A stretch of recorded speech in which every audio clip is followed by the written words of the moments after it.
Jemaat yang dikasihi oleh Tuhan, Shalom. Salam sejahtera di dalam kasih Tuhan kita Yesus Kristus untuk kita semuanya. Saya dan Bapak Ibu dan setiap orang yang percaya bahwa Yesus adalah satu-satunya Tuhan dan Juru Selamat, Anak Allah yang Maha Tinggi, Sang Mesias yang dijanjikan yang pernah datang ke dalam dunia ini untuk menyelamatkan umatnya dari dosa mereka dengan cara menggantikan hukuman kita melalui kematiannya di atas kayu salib. Kemudian bangkit pada hari yang ketiga untuk menyatakan bahwa kuasa maut tidak lagi berkuasa atas Kristus.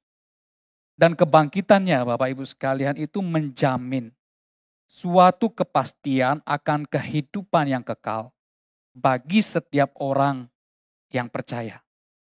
Nah, kalau saya dan Bapak Ibu sekalian punya iman yang demikian, maka kita disebut sebagai orang Kristen. Orang Kristen. Apa artinya orang Kristen? Apa artinya Kristen? Secara sederhana Bapak Ibu, Kristen artinya orang yang percaya. Orang yang percaya kepada Yesus Kristus sebagai Tuhan dan Juru Selamat. Percaya akan pengajaran firman-Nya dan menjadi pengikutnya. Mengikuti teladan yang sudah Yesus sendiri lakukan untuk kita. Ini orang Kristen. Ini pengertian Kristen. Jadi Kristen artinya pengikut Kristus. Nah Bapak Ibu sekalian, pada suatu ketika ada seorang non-Kristen itu bertanya kepada orang Kristen, bertanya kepada saya begitu. Apakah selama hidup di dunia, Yesus pernah mengajak orang menjadi Kristen? Apakah selama hidupnya di dunia, Yesus pernah mengajak orang untuk memeluk agama Kristen? Nah kira-kira bagaimana penjelasannya Bapak Ibu?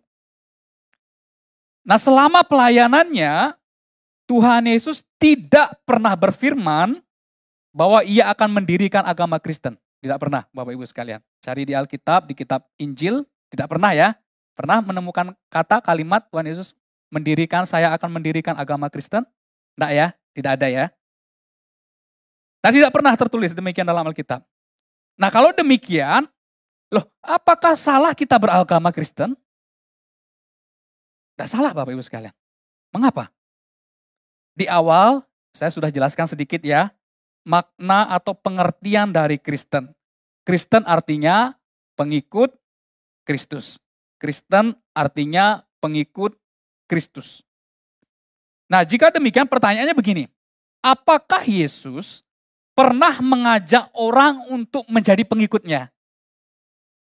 Sama ya artinya ya. Apakah Tuhan Yesus pernah mengajak orang untuk mengikutinya? Nah, apakah jawaban Alkitab iman Kristen? Jawabannya ada Bapak Ibu sekalian. Ada. Dan selalu digemakan di sepanjang pelayanan Tuhan Yesus. Berkali-kali Tuhan Yesus mengajak atau menyerukan kepada orang untuk apa? Jadi pengikutnya. Jadi pengikutnya. Dengan kata lain, Tuhan Yesus mengajak orang, dalam pengertian kita modern saat ini, dalam pengertian kita, mengajak orang untuk apa? Menjadi Kristen. Pengikutnya. Nah, pada waktu bertemu dengan anak muda yang kaya raya, Tuhan Yesus berkata untuk menguji anak muda itu. Pergilah, jualah hartamu, dan berikan itu kepada orang miskin. Kemudian kembalilah kemari dan apa? Ikutlah aku. Jadilah pengikutku. Dalam pengertian selanjutnya, jadilah Kristen. Kira-kira begitu ya Bapak Ibu.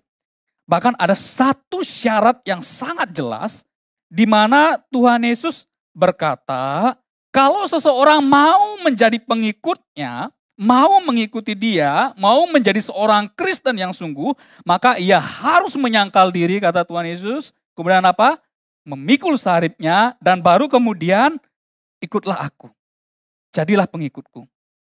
Jadilah Kristen. Nah Bapak Ibu sekalian, Kristen itu artinya pengikut Kristus. Pengikut di sini artinya seorang murid yang mengikuti contoh teladan Sang Guru Agung, yaitu Yesus Kristus. Jadi Bapak Ibu sekalian, ketika saya dan Bapak Ibu sekalian itu menyatakan diri sebagai orang Kristen, artinya sebetulnya kita bersedia. Bersedia untuk terus belajar menjadi seperti yang Tuhan Yesus kehendaki. Menjadi serupa dengan Kristus. Mengikuti apa yang sudah Tuhan Yesus teladankan kepada kita.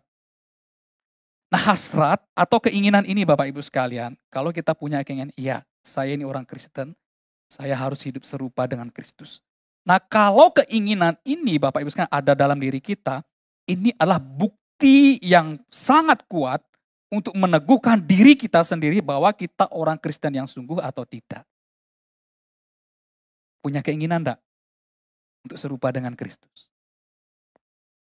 Jadi kalau kita selama ini menyebut diri Kristen, namun belum ada keinginan, dorongan pekerjaan Roh Kudus untuk kita mengikuti teladan, pengajaran, dan kehidupan dari Tuhan Yesus, mungkin Bapak Ibu sekalian kita adalah Kristen secara agama. Bukan Kristen sejati. Apa bedanya Bapak Ibu sekalian? Jikalau Kristen agama Bapak Ibu sekalian, Bapak Ibu hanya akan menganggap semua kegiatan rohani kita itu sebatas aturan-aturan. Aturan-aturan. Seperti halnya hukum Taurat yang kaku. Kalau Kristen sejati itu berbeda Bapak Ibu sekalian. Kristen sejati berbeda karena melihat apa yang ia lakukan itu berdasarkan anugerah dari Tuhan. Berdasarkan cinta kasih. Maka semua ia lakukan didasarkan atas kerelaan dan ketulusan. Beda Bapak Ibu sekalian. Contoh ya Bapak Ibu sekalian ya. Jikalau Bapak Ibu datang beribadah saat ini. Hanya karena melihat bahwa ibadah itu sebagai aturan yang mengikat. Maka Bapak Ibu sebetulnya sedang menjalankan ibadah agamawi. Tidak salah Bapak Ibu, memang tidak salah. Orang Kristen ya biasa hari Minggu ibadah begitu ya. Namun kekristenan seharusnya lebih dari itu. Hal ini berbeda Bapak Ibu sekalian kalau Bapak Ibu datang saat ini beribadah kepada Tuhan karena apa? Saya mengasihi Tuhan. Saya mengasihi Tuhan, maka saya datang beribadah kepada Tuhan. Maka Bapak Ibu akan datang pasti dengan kerelaan hati dan ketulusan hati. Datang beribadah kepada Tuhan. Kenapa? Dasarnya kasih. Dasarnya kasih. Karena dasarnya bukan aturan agama semata, namun karena apa? Cinta kasih. Saya mengasihi Tuhan. Karena Tuhan lebih dahulu mengasihi saya. Maka saya datang menyembah Dia. Saya ingin tanya Bapak Ibu, kira-kira ya, Bapa Surgawi itu yang di sana akan bersuka cita ketika kita datang kepadanya karena aturan-aturan semata, apalagi dibarengi dengan ancaman begitu ya, awas ya, kalau tidak datang ibadah bisa dikutuk loh oleh Tuhan. Bahkan ancaman tuh Bapak Ibu sekalian ya, awas ya. Atau Bapa Surgawi akan bersuka cita ketika kita datang kepadanya karena kita mengasihi Dia yang sudah lebih dahulu mengasihi kita. Apa jawabannya Bapak Ibu sekalian? Kira-kira Bapa Surgawi lebih bersuka cita yang mana? Saya yakin Tuhan lebih bersuka cita kalau kita datang karena kita mengasihi Dia. Jikalau Bapak Ibu kesulitan ya, saya berikan contoh ya, contoh nyata misal kehidupan kita. Katakanlah kita ini semua adalah orang tua yang punya anak. Nah pada suatu ketika kita ingin mengajarkan anak kita untuk belajar, bekerja, dan bertanggung jawab dalam hal-hal kecil. Nah dan untuk membantu misalnya, waduh mama lagi kurang enak badan nih begitu ya. Kita minta anak kita untuk mencuci piring. Ya, habis makan siang begitu ya, cuci piring. Nah saya ingin tanya kepada Bapak Ibu sekalian.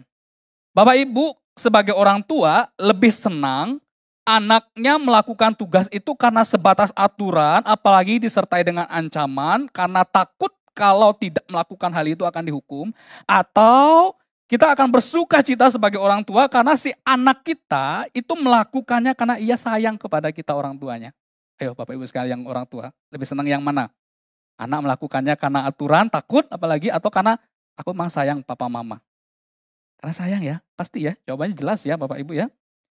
Jadi Bapak Ibu mulai paham ya, maksud saya ya, perbedaan yang saya tekankan di sini antara Kristen sebatas aturan-aturan agama dengan Kristen yang harus melampaui agama yang berdasarkan cinta kasih. Cinta kasih Bapak Ibu sekalian itu harus menjadi dasar di dalam kita melakukan apapun. Apalagi ketika kita sadar bahwa saya orang Kristen harus mengikuti teladan dari Tuhan Yesus. Bapak Ibu ingat ketika orang Farisi bertanya untuk mencobai Tuhan Yesus mengenai hukum yang terutama dalam hukum Taurat. Orang Farisi itu bertanya seperti ini. Ya, ini bahasa saya. Slide-nya bisa tampilkan. Guru, menurutmu ya, ini bahasa saya Bapak Ibu sekalian. Menurutmu ya, di antara semua hukum ada 613 hukum perintah, yang mana yang paling utama? Apakah hukum jangan membunuh, jangan membuat bagimu patung untuk disembah? Apakah hukum jangan mencuri? Atau hukum yang mana? Yang paling utama? Ingat ya, ini pertanyaan untuk menjebak Tuhan Yesus. Mereka ingin mencobai Tuhan Yesus untuk menjatuhkan, supaya mereka bisa mempersalahkan Tuhan Yesus. Nah Bapak Ibu sekalian, kira-kira kalau kita diberikan pertanyaan itu, jawabannya apa Bapak Ibu sekalian? Ya mungkin ya kalau hukum tidak beribadah satu kali begitu ya, dibandingkan dengan hukum berzina, kayaknya lebih berdosa yang mana Bapak Ibu sekalian? Berzina ya kayaknya ya, enggak apa-apa, 1 minggu enggak datang ibadah begitu ya, enggak datang hari Sabat misalnya begitu, kita orang Yahudi enggak apa-apa. Daripada berzina, wah lebih berat berarti berzina. Kalau hukum membunuh, ya kayaknya lebih berdosa daripada hukum mencuri ya. Kan membunuh menghilangkan nyawa, hukumannya lebih berat. Jadi yang mana dari hukum Taurat, hukum agama ini yang paling utama yang mana? Jawaban Tuhan Yesus. Yang utama itu bukan berfokus kepada aturan-aturan hukumnya. Tuhan Yesus masuk kepada intisari dari semua hukum itu. Apa? Kasih. Kasih. Kasih Bapak Ibu sekalian. Jadi Bapak Ibu sekalian, saya punya pernyataan yang bagus. Jangan menjadi orang yang menjalankan aturan-aturan agamawi tanpa pertama-tama menjadi orang yang mengasihi Allah dan sesama. Karena kalau kita tidak punya kasih kepada Allah dan sesama, maka semua akan kita lakukan seperti rutinitas, aturan-aturan agamawi semata Bapak Ibu sekalian. Tapi jadilah orang yang pertama-tama mengasihi Allah dan sesama. Karena semua tergantung hukum, seluruh hukum, kegiatan semua yang kita lakukan tergantung semuanya di sana. Baru kita bisa melakukannya dengan benar. Ketika Bapak Ibu punya pandangan yang demikian, maka Bapak Ibu akan menemukan bahwa benar ternyata. Kekristenan itu sebetulnya bukan sebatas agama. Tapi bagaimana hidup yang percaya dan mengikuti apa yang sudah Tuhan Yesus teladankan kepada kita. Apa yang Tuhan Yesus teladankan kepada kita agar kita benar-benar menjadi pengikutnya? Tentu ada banyak hal ya Bapak Ibu sekalian ya, yang dapat kita teladani dari Kristus yang dicatat dalam Injil dan firman Tuhan. Hari ini Bapak Ibu sekalian, kita akan belajar satu hal saja, yaitu rendah hati. Rendah hati yang sudah Tuhan Yesus teladankan kepada kita. Nah bicara soal rendah hati Bapak Ibu sekalian, maka kita akan berhubungan dengan yang pertama pandangan hidup kita. Soal rendah hati. Dan yang kedua, kita akan berhubungan dengan sifat atau karakter seseorang. Rendah hati dalam pandangan hidup artinya Bapak Ibu sekalian, kita menyadari bahwa diri kita ini ada batasnya. Ada batasnya. Kita mengakui ada keterbatasan dalam diri kita. Di saat saya dipercayakan posisi kedudukan yang tinggi, saya tidak merasa lebih tinggi dari orang lain. Tidak merendahkan orang lain. Di saat saya punya banyak uang, saya tidak akan menganggap orang lain lebih rendah dari saya. Karena apa? Status ekonominya mungkin lebih sederhana dari saya. Tidak. Di saat saya bisa melakukan banyak hal dan mencapai keberhasilan, saya tidak merasa bahwa itu semua karena kehebatan saya. Pasti ada campur tangan Tuhan di sana, ada peran banyak orang lain di sana, sehingga apa? Saya bisa mencapainya. Orang yang rendah hati, Bapak Ibu sekalian, akan selalu punya pandangan yang demikian tentang hidupnya. Sekalipun ada pencapaian hidup, karir, finansial, status, kedudukan yang kita capai saat ini, namun kita tetap berpandangan, saya tetap punya keterbatasan. Tidak pantas bagi saya untuk meninggikan diri. Meskipun saya punya kelebihan ini dan itu dibandingkan dengan orang lain, Namun saya menyadari bahwa saya juga manusia, sama seperti orang lain. Orang yang punya sifat rendah hati, Bapak Ibu sekalian, akan punya pandangan hidup yang demikian. Kemudian rendah hati ini berkaitan dengan sifat. Dengan sifat. Biasanya dikontraskan dengan, kalau kontrasnya rendah hati apa Bapak Ibu sekalian? Sombong ya. Sombong atau angkuh. Ada orang yang dikatakan rendah hati, tapi juga ada orang yang dikatakan sombong. Angkuh. Bagaimana sikap yang sombong dan angkuh itu Bapak Ibu sekalian? Sombong itu artinya kita membanggakan diri melebihi batas kita. Namun Alkitab menjelaskan kepada kita bahwa begini Bapak Ibu sekalian. Orang yang sombong intinya adalah orang yang merasa bisa hidup, bisa berbuat ini dan itu tanpa Tuhan. Ini pandangan Alkitab. Jadi orang yang sombong itu adalah orang yang merasa bisa hidup, bisa melakukan ini dan itu tanpa Tuhan. Tanpa Tuhan. Kita pikir Bapak Ibu sekalian, kita bisa melakukan segala sesuatu, kita bisa melakukan semuanya karena kita mungkin punya banyak uang, banyak koneksi dan lain sebagainya, bukan karena Tuhan. Bukan karena Tuhan. Hal ini sangat berbeda Bapak Ibu sekalian dengan orang yang rendah hati. Orang yang rendah hati dalam pandangan Allah adalah mereka yang sadar tanpa Allah saya tidak mungkin melakukan ini dan itu dalam hidup saya. Semuanya seizin Tuhan. Keberhasilan bisa saya terima adalah dari Tuhan, bukan saya. Ini orang yang rendah hati di hadapan Tuhan. Akan selalu menyadari Bapak Ibu bahwa semua yang baik itu dianugerahkan dari Bapa, bukan karena saya. Bukan karena saya. Bapak Ibu sekalian, firman Tuhan berkata begini, saya bacakan ya, Yeremia 17 mengatakan begini. Diberkatilah orang yang mengandalkan Tuhan, yang menaruh harapannya pada Tuhan. Ia akan seperti pohon yang ditanam di tepi air, yang merambatkan akar-akarnya ke tepi batang air, dan yang tidak mengalami datangnya panas terik, yang daunnya tetap hijau, yang tidak khawatir dalam tahun kering, dan yang tidak berhenti menghasilkan buah. Betapa liciknya hati, lebih licik daripada segala sesuatu. Hatinya sudah membatu. Siapakah yang dapat mengetahuinya? Aku, Tuhan yang menyelidiki hati, yang menguji batin untuk memberi balasan kepada setiap orang setimpal dengan tingkah langkahnya, setimpal dengan hasil perbuatannya. Ayat ini menunjukkan Bapak Ibu sekalian, orang yang rendah hati, yang sadar siapa akan dirinya, yang tidak ada apa-apanya tanpa Tuhan. Oleh sebab itu di dalam hidupnya, ia apa? Selalu mengandalkan Tuhan. Maka dikatakan diberkatilah orang yang mengandalkan Tuhan. Yang mengandalkan Tuhan. Sebaliknya Bapak Ibu sekalian, sebaliknya.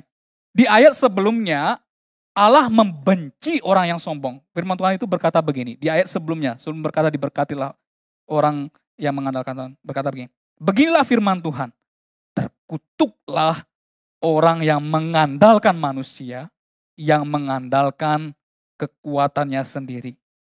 Dan yang hatinya menjauh daripada Tuhan. Aku tidak butuh Tuhan. Ia akan seperti semak bulus di padang belantara. Ia tidak akan mengalami datangnya keadaan baik. Ia akan tinggal di tanah angus di padang gurun. Di negeri padang asin yang tidak berpenduduk.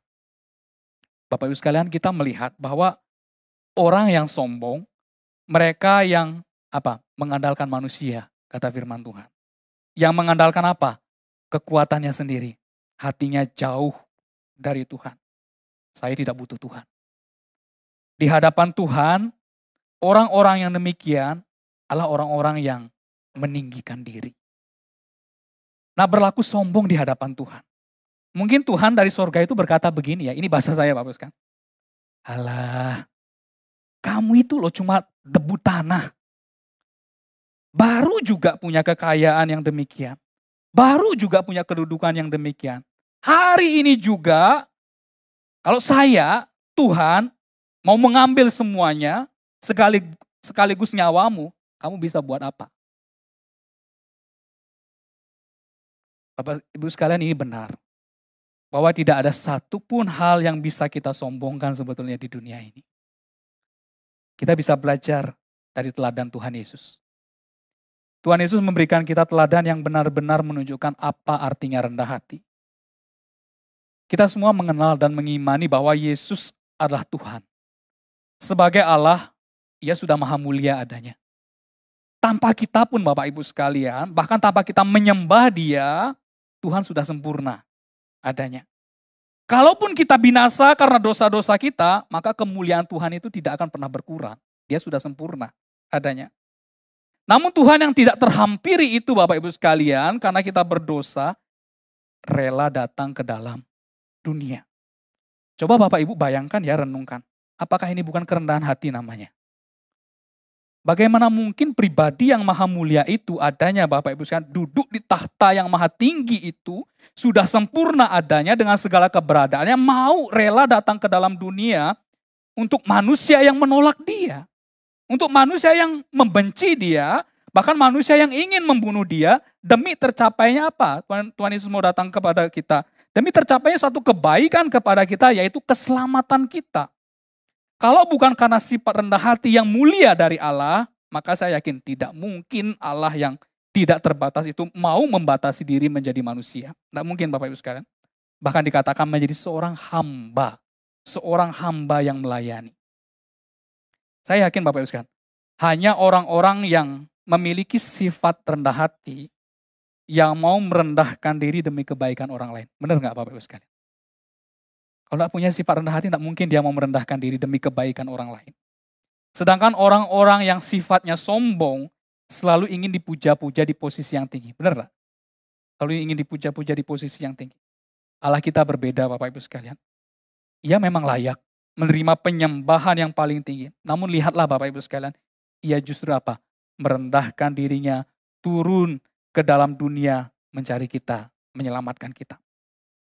Bapak Ibu sekalian, ketika Tuhan Yesus hidup dan melayani di dunia, dalam keadaannya sebagai manusia, Tuhan Yesus sadar bahwa saat itu ia mempunyai sifat-sifat yang terbatas, sama seperti kita manusia. Dalam sepanjang hidup dan pelayanannya, kita bisa melihat Tuhan Yesus selalu mengandalkan relasi dan kekuatan dari Bapa. Pada waktu pagi-pagi benar, Tuhan Yesus apa? Datang kepada Bapa di dalam doa. Firman Tuhan mengatakan begini, pagi-pagi benar, waktu hari masih gelap, ia bangun, Yesus bangun, dan pergi keluar. Ia pergi ke tempat yang sunyi dan berdoa di sana, berkomunikasi dengan Bapanya. Nah, Tuhan Yesus memberikan kita teladan bahwa kita harus rendah hati di hadapan Tuhan, datang kepada Tuhan, bukan mengatakan tidak butuh Tuhan, tapi kita harus datang kepada Tuhan, mencari Tuhan sejak kita bangun dari tempat tidur kita. Dan sepanjang hari kemudian kita berjalan bersama dengan Tuhan, dan pada waktu malam kita juga menutup hari kita dengan syukur kepada Tuhan. Nah, ketika kita mengikuti teladan Tuhan Yesus, maka artinya Bapak Ibu sekalian, kita telah bersikap rendah hati di hadapan Bapa. Bapa, pagi ini saya datang kepadamu. Saya bukanlah siapa-siapa. Saya bukan apa-apa tanpa Engkau. Pimpin saya melakukan kehendak-Mu hari ini. Itu rendah hati namanya Bapak Ibu sekalian. Sepanjang aktivitas kesehariannya, Tuhan Yesus selalu terkoneksi dengan Bapanya. Ketika ia memberikan makan 2.000 orang laki-laki, belum termasuk perempuan dan anak-anak, ia apa? Mengucap syukur kan kepada Bapa. Ketika orang-orang Yahudi menentang dia, menghakiminya, membencinya, maka Tuhan Yesus berkata, Bapa yang jadi pembela saya. Bahkan ketika ia dalam pergumulan yang sangat berat di Taman Getsemani, ia datang kepada Bapa. Ia datang kepada Bapa di dalam kesesakannya. Bapak Ibu sekalian, ini semua sifat rendah hati dari Tuhan Yesus dalam keadaannya sebagai manusia. Ia begitu mengandalkan relasinya dengan Bapanya. Dari mulai bangun pagi, aktivitas sepanjang hari sampai malam, bahkan dalam pergumulan yang berat sekalipun, selalu mengandalkan Bapa. Berbeda halnya Bapak Ibu sekalian. Apabila kita, sekalipun mungkin kita merasa, loh aku enggak sombong loh. Namun jika kita tidak pernah datang kepada Tuhan dan belajar berserah kepadanya, maka seolah-olah kita berkata begini, Tuhan, tanpa engkau, saya bisa melakukan ini dan itu. Maka saya tidak datang kepadamu. Jadi di pagi hari, tidak apa-apa. Saya tidak datang kepada Tuhan. Bisa kok saya, tanpa Tuhan. Sepanjang hari, tidak masalah bagi saya untuk berjalan dengan kekuatan saya tanpa Tuhan. Tidak masalah, bisa saya. Di malam hari pun, saya juga tidak perlu bersyukur kembali kepada Tuhan. Karena memang saya bisa kok menjalani hidup saya dengan kekuatan diri saya tanpa Tuhan. Ya tidak perlu bersyukur kepada Tuhan. Bapak Ibu ingat firman Tuhan, terkutuklah orang yang mengandalkan manusia, yang mengandalkan kekuatannya sendiri. Terkutuklah. Nah, Bapak Ibu, mari menjadi pribadi-pribadi yang rendah hati. Seperti yang dikatakan firman Tuhan dan diteladankan sendiri oleh Tuhan Yesus. Rendah hati bukan hanya mengakui keterbatasan kita. Penting, saya terbatas. Tidak menyombongkan diri. Namun rendah hati artinya kita belajar bergantung kepada Bapa. Tanpa Dia saya bukan apa-apa, bukan siapa-siapa. Biarlah kita berkata Bapak Ibu sekalian, Tuhan, tanpa Engkau, saya ini memang bukan apa-apa, bukan apa-apa. Maka dengan kerendahan hati, saya datang kepadamu. Saya membutuhkan Tuhan dalam hidup saya. Pimpin, sertai saya. Ini orang yang rendah hati. Bapak Ibu sekalian, ada seorang Kristen, seorang ibu. Sebetulnya ibu ini biasa-biasa, seorang ibu rumah tangga begitu. Dia pernah menuliskan sebuah lagu dan syair lagu ini ditulis oleh ibu ini bernama Annie S. Hawks yang lahir pada tahun 1872. Annie S. Hawks ini seperti yang saya katakan tadi, dia hanyalah seorang ibu rumah tangga yang tinggal di Brooklyn, New York. Dia menulis sebuah lirik pada suatu hari ketika dia merenungkan tentang arti kita ini manusia harus bergantung kepada Tuhan. Ia merenungkan arti sebuah ketergantungan dan kebutuhan akan Tuhan di dalam hidupnya. Nah, lagu ini berjudul I Need Thee Every Hour. Aku membutuhkan Engkau setiap jam, setiap waktu. Dikatakan dalam lagu ini, ya Tuhan, tiap jam ku memerlukanmu. Engkaulah yang memberi sejahtera penuh. Setiap jam ya Tuhan, di Kau ku perlukan. Ku datang juru selamat, berkatilah. Ya Tuhan, tiap jam dampingi hamba-Mu. Jikalau Kau dekat, enyah penggodaku. Setiap jam ya Tuhan, di Kau ku perlukan. Ku datang juru selamat, berkatilah. Kita nyanyikan pujian ini. Ya Tuhan, tiap jam ku memerlukan Engkau. Saya mengundang jemaat Tuhan untuk bangkit berdiri, kita nyanyikan pujian ini. Mari kita nyanyikan dengan kerendahan hati, dengan kesadaran, ya saya membutuhkan Tuhan dalam hidup kita. Mari kita nyanyikan pujian ini. Dengan kerendahan hati kita menyadari tanpa Tuhan kita ini bukan siapa-siapa, bukan apa-apa. Ya Tuhan, tiap jam ku memerlukan-Mu. Ya Tuhan, tiap jam ku memerlukan-Mu. Engkaulah yang memberi sejahtera penuh. Setiap jam ya Tuhan, di Kau ku perlukan. Ku datang juru selamat, berkati. Kita nyanyikan bait yang kedua.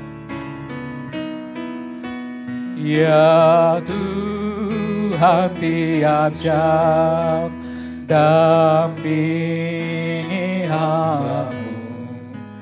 Jikalau Kau dekat, enyah penggodaku. Setiap jam ya Tuhan, di Kau ku perlukan, ku datang Juru Selamat. Berkatilah setiap jam ya Tuhan, di Kau ku perlukan, ku datang Juru Selamat. Berkati, ku datang Juru Selamat, ku datang Juru Selamat. Berkatilah. Mari kita berdoa.